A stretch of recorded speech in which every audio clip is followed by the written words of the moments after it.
Welcome to another public safety announcement with Chief Burgard. Welcome, Chief. Thank you.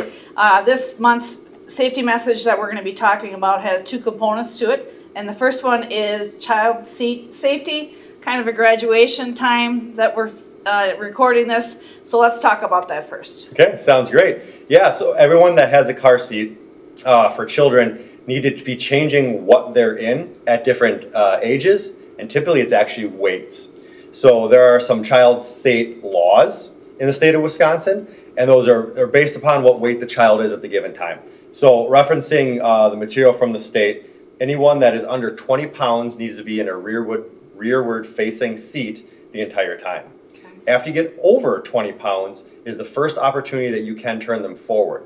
But there's also a common best practice, and that should be that you should be rearward facing as long as possible. Necks and backs and limbs aren't as strong, and the longer that you keep them rearward facing, the better it is and the safer it is for that child. Okay.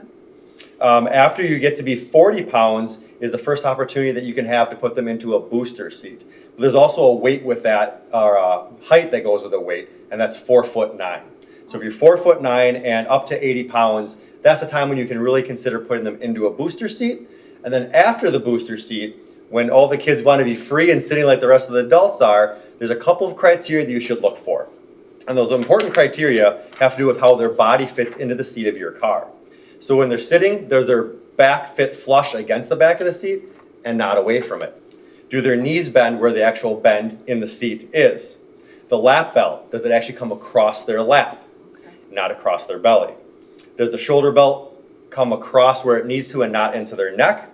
And then lastly, can they sit upright without slouching or playing around?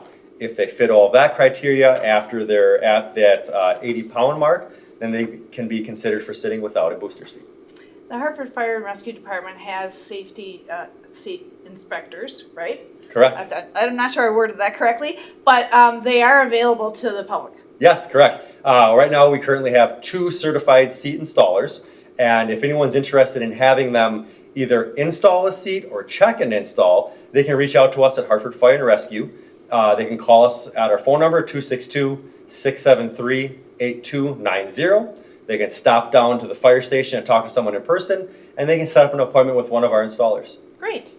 We are currently in grilling season. I grill year-round, but a lot of people get their setup done, usually the month of May, June here, whatever. And there's quite a bit of safety that goes along and responsibility with grilling. And let's talk about that next. Okay, sounds good. So in general, grills should never be used on any kind of elevated surface. So any kind of porch overhang that's on a second floor or a first floor that overhangs maybe an exposed basement, they're never supposed to be used on those surfaces.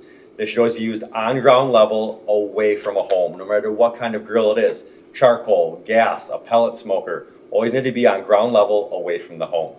There's also extra cautions with using gas grills. Sometimes there can be pinhole leaks that develop in hoses over years, or faulty regulators. If a fire occurs, you should never try to reach in and extinguish those flames yourself for the possibility of getting burned.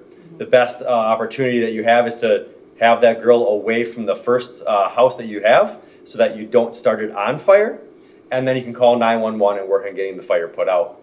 Other cautions that you need to have would be with charcoal grills and making sure that your coals are fully out before you dispose of them.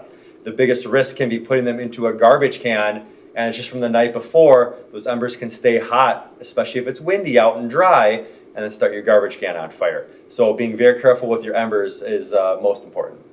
For people that don't have a safe place to dispose of their embers, they sometimes will just throw them in a random dumpster, and that's really not a great idea either because of all the contents in there.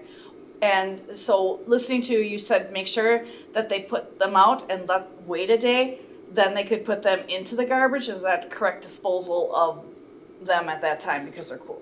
Yeah, good question. So keeping them moist would be the safest route. Okay. So even if it's 24 hours later, if it was windy or there was a lot of charcoal remnants, it can still keep an ember glowing in the side of there. So if you have a way that you can wet them down in a metal pail, and then keep them sit out for another day before you dispose of them would be the safest route. Great. Well, I thank you for coming in for this message. Thanks for having me. You're welcome. And to our viewers, as always, thank you for watching.